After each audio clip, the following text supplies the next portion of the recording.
Chair. Great. Thank you, Senator Hawley. And I'll go to Mr. Michelson. We'll start with you. And Mr. Michelson, I'm sorry. Oh, so sorry. Senator Hickenlooper. I must look like the wallpaper. I missed you. Okay, I got caught up there with Senator Rosen and totally overlooked you. I apologize. My apologies to you, Senator Hickenlooper. You're recognized for 5 minutes. Let me start, Mr. Mickelson. The SBIC we've been talking about obviously is a cornerstone of so much what the SBA does.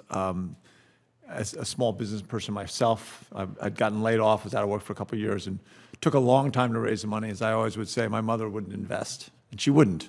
I think those private investments, with coupled coming through the SBIC, can really bring, well, it certainly has brought hundreds of millions of dollars into Colorado. And I've been working with Senator Marshall to further build on that success. I'm sure you're aware of all of the America Act. So in terms of your firm operating the SBIC, how would expanding that program broaden access for capital to what are popularly called underserved, to lower income communities?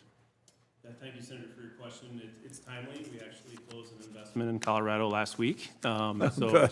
From an SBIC, so your timing's perfect. But certainly the passage of the Investing in All of America Act, which I know you introduced last Congress, and hopefully it'll get through this Congress, will increase funding to the SBIC program. So there will be more opportunities for investment, like the one we did last week in Colorado. It'll also specifically target rural and low-income areas, and so Midwest Growth Partners invests in rural areas. So that would give groups like us more opportunities to make those investments. And then finally, it would provide bonus leverage for manufacturers. And so we've talked a lot about the importance of manufacturing. Right now, 20% of dollars from SBICs roughly go into manufacturers. And so with some bonus leverage, we would expect that number to go higher because there'd be more capital available. And so great. It's okay. You covered it well. I spent a lot of time in West Des Moines, and as an entrepreneur, when I branched out, one of our brew pubs that we opened was in downtown Des Moines, but it was the Raccoon River Brewing Company in the old Hotel Fort Des Moines. It's a great spot. I probably know a number of your personal investors. I got them to help invest in that. Perfect. Ms. Robbins, let me ask you a question. The tariff situation, obviously, is somebody I can remember every little bit. When you're a truly small business, every little bit makes a difference. And I think tariffs went up, then they've been suspended, now it's 3 months. That uncertainty is chaos. I know how hard that is. How have you guys navigated the uncertainty around the tariff issue, and how to make your planning of when do you make infrastructure investments, and how do you assess that? How are you able to grow? Thank you so much for your question, Senator. We're not able to grow under the tariffs. The tariffs have created complete uncertainty. They're changing from week to week.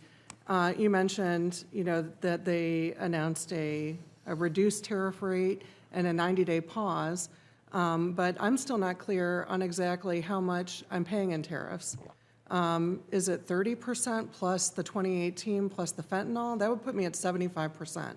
That's still huge. Yes, we do. We count every penny. And I used to be a financial planner, and as a business, we're planning a year out easily. And now I don't know what's happening next week and 3 months, and it's impossible to navigate these circumstances. Right. So, we had forecast a price increase. Things had been the same for 2 weeks. We were going to roll it out, and now the tariffs have changed, so we're going to hold on to that. I also know that my customers have been loading in on foreign imports. My customers are retail stores. Right. They've been loading in on foreign imports during this reduced tariff pause because they're speculating that it's going to go back up. Yep. So just another way this is backfiring and hurting U.S. small businesses. Right. Thank you. Good, thank you. And I love the name Earthquaker. I was an old geologist, and the Colorado School of Mines has an earthquake center, and you can get a live feed to see anywhere in the world when a quake happens. And you ought to stick one of those in your retail sales or your wholesale sales office. Mr. Riley, and again, a safer bike. Was a huge bike fan, a huge believer in outdoor recreation. It's a business. It creates jobs, but it also makes people healthy. It makes people feel healthy. I mean, it changes their mental health issues. You had a unique journey. Somehow, Mark Cuban never, took the time to let me appear on his TV show. I'm not sure what he was doing back when I was trying to raise money. What other suggestions would you give to small business owners who are trying to find capital and to, invest in domestic manufacturing? Sure. Thank you, Senator. Yeah, I was very lucky to have the opportunity to go on the show Shark Tank, and got an investment from Mark Cuban. But I think the statistics were something like 80,000 people every year apply to go on the show, and something like 50 or 60 actually get on a season. So I still pinch myself that actually happened for me. But I would say, for just general advice for small businesses, I think what we've done is try to create a U.S. factory, reshore production, but really make that a strategic advantage for us, and not have it really be all about a tariff advantage, but actually an inventory advantage, a way that we can, set up the bikes in a really safe way. The whole brand is built around safe bikes, so a bike is only as safe as it's set up. You set up the brakes, you set up, every fastener to a certain torque. So really kind of, telling, for somebody like us, telling that story to investors and getting investors excited about the strategic advantages of building a product in the United States that are over and above just, tariffs, or whether it's going to be a price advantage and these things. That was a really big thing for us, and we were able to secure capital, not only from Mark Cuban on the show, but from a group of just individual investors. You get a ripple effect. And that's perfect advice. You're exactly right. They've got to take the advantage you have, and then use that to go out and compete. Yep. I'm out of time, or else but anyway, I yield back to the chair. Do you have another question, Senator Hickenlooper? Okay.